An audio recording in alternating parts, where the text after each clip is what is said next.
And confidence is not something you have, it's something you create. And you can create it at any moment in time. A sense of confidence is nothing but a sense of power within yourself, a sense of certainty that you can pull something off. And you can create that feeling literally in a moment. It's not something that you live with. There is no one that I've ever met that no matter what situation they're in is always confident. Everybody gets knocked off kilter at times. The key is, can you turn the confidence on when you need it so you can get the most out of yourself? Does that make sense so far? So you got to remember that feeling confident is nothing but a state of mind. And you can change and create any state you want at any moment in time, no matter what's going on around you. You've got to remember that any feeling you've ever had in your body, whether it be fear, anxiety, concern, depression, frustration, or ecstasy, power, unstoppability, confidence, success, those emotions, any emotion you feel, comes from the way you use your physical body. The only way you can feel anything is by the way you move, the way you breathe, your facial expressions. So if you're not feeling confident, you don't have to intellectually try and pump yourself up, because it doesn't always work. I'm sure you've tried at times to go, well, I need to be confident. I know I should be confident, but you're still not there. Well, let me tell you, the quickest way to get confident is to change your physiology radically. Emotion is created by motion. The way you move your body physically, the way you breathe, your facial expressions instantly affects your emotional state, the way you feel, and the way you think. So if you need confidence, you must move in a confident way. You must literally put yourself at level 10 or above. If you're confident enough, you can develop the confidence. But if you're competent and you don't have confidence, you'll never succeed. There are many competent people who could accomplish incredible results, but they're missing the confidence. Am I suggesting to you to be foolhardy? No. What I'm suggesting to you is learn how to turn on the confidence rapidly. Use enough of it to learn what you need to know to be competent and effective and produce the results. But you'd be surprised how much more you know than you realize if you really get yourself in the right state of mind. Does that make sense? Try it. Try moving your body in a confident way. Stand the way you'd be standing if you felt unstoppably confident. Breathe the way you'd be breathing if you felt unstoppably confident. Really go for it. Put the kind of expression on your face like you'd have if you were unstoppably confident. And make some gestures. Actually move your hands out with some power, as if you're trying to make a point with real power and where you know that what you're going to say is going to be effective. And just notice how that feels. Say something. Say yes in the tone of voice of somebody who is totally confident. Don't go, yes, yes, yes, yes, with some power. And just feel how it feels in your body. Get a sense of it. Turn on more intensity than you would normally use with another person. Just feel it in your body so you feel what it's like. You want to be able to turn it on just by turning your body on. This is critical. With this as a power, you can go from being afraid to strong in a matter of moments. Now try something really stupid and silly. Using your physical body effectively can put you in a state of confidence no matter what was happening around you. No matter how intense the situation, no matter how scary, no matter how difficult, you always have that resource. Don't ever say to yourself again, well, I just don't have enough confidence. Break out of that shell. If you don't feel like you have confidence, create it right now. It's not a thing that somebody gave you years ago. It's not something you missed out on. It's something you create by the way you speak, by the way you move, by the way you gesture. Control your mental focus. Remember, what you focus on is going to determine how you feel. So if you focus constantly on how things might not work out, and you look at in your brain all the possibilities of, well, what if this doesn't work, or what if that doesn't happen? If that's your mental focus, of course you're going to lack confidence. Remember, we experience whatever we focus on. So if you're focusing on how things won't work, you're going to feel the pain that you associate to that. You're going to create a tremendous amount of doubt, and then it usually becomes a self-fulfilling prophecy. You don't get what you want.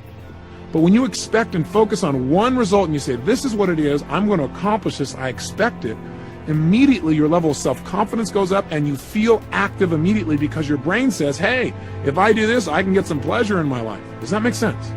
That's the process we're talking about. We must control our focus. And one way to do it, of course, is to control our focus by controlling the questions we ask ourselves. Invariably, people who have a lot of doubt ask questions that create it.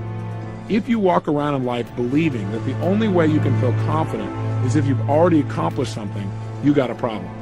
You're limiting yourself to the number of things you can ever feel confident about and succeed. In other words, some people say, well, how can I be confident when I've never done it before? Listen, I feel confident in all kinds of things I've never done before. You say, well, that's because you're screwed up. No, that's not why it is. It's because I come from a belief system that says this, that if I can imagine it, I can achieve it. So if I can even imagine it, I know I can achieve it, and that allows me to be confident. Plus, I have a belief system that says, if I'm committed, there's always a way to make it work. And no matter how tough the situation is, if I don't know how to make it work, somebody else does, and I can get their help. So I come from that place, and that allows me to be confident. I know I can get help. I know if I'm committed, there's a way to do it.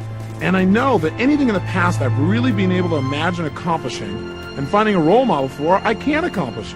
Hey, listen, everything you do now, you once weren't good at. Everything you do now, there was a time when you had not done it. Why wait to get confident?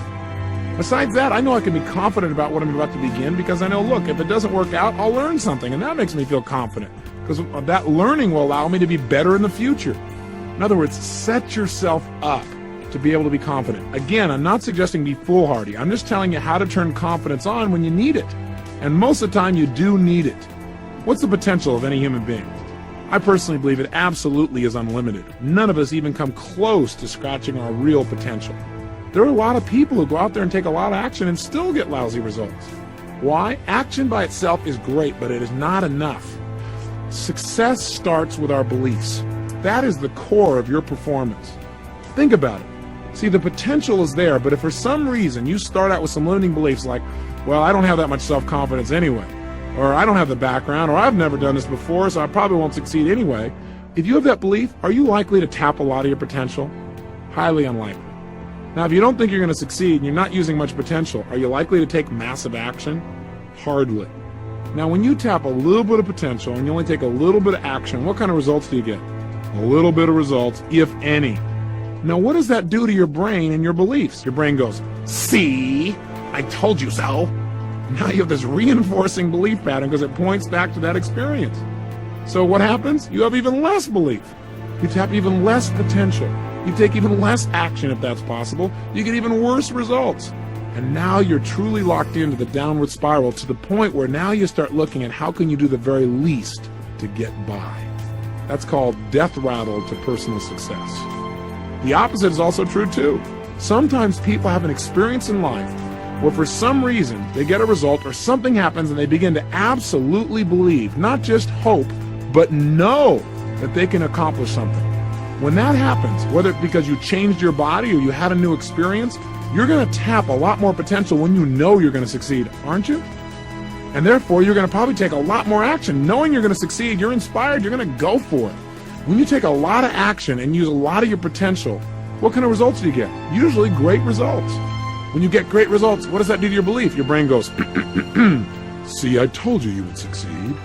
And sure enough, now your beliefs are even stronger. So what do? You tap even more potential. You take massive action and you get even greater results. What happens? Your belief's even stronger. And now you're in that success cycle.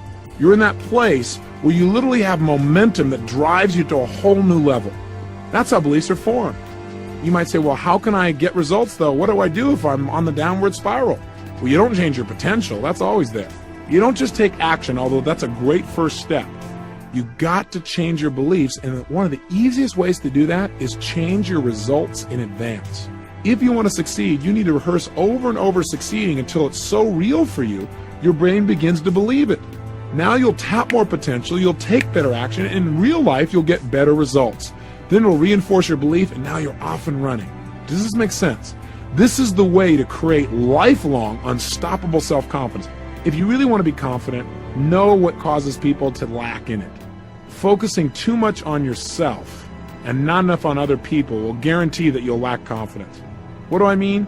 I mean, some people lack confidence because they pick themselves apart. They spend all day, every day, analyzing themselves. Why did I do this? Why don't I do that?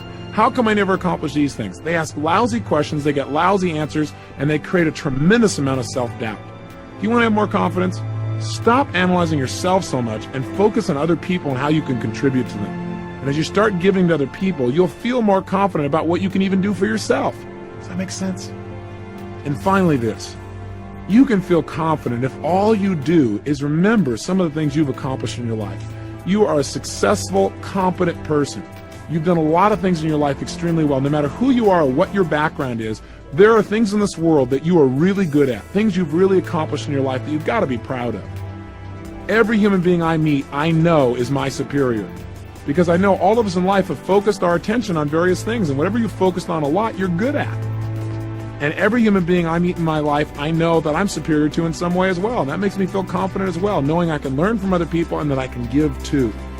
So in order to help yourself really have reasons to feel confident, not just put yourself in state, but to feel like you got reasons, all you've got to do is manage your memories better. Pull out some of your memories of tough situations in your life where you didn't think you could pull it off, but you turned it around. You have some of those, don't you? Situations where you thought, I could never figure a way to pull this off, and yet you did. You need to remember more of those and less of the times when you felt overwhelmed. Pull out of your memory files some of the references that can show you that you deserve to be confident, that you're competent and confident that you can make things happen even in the toughest of times. And use those examples to remind yourself in the future that whatever's going on, you can find a way.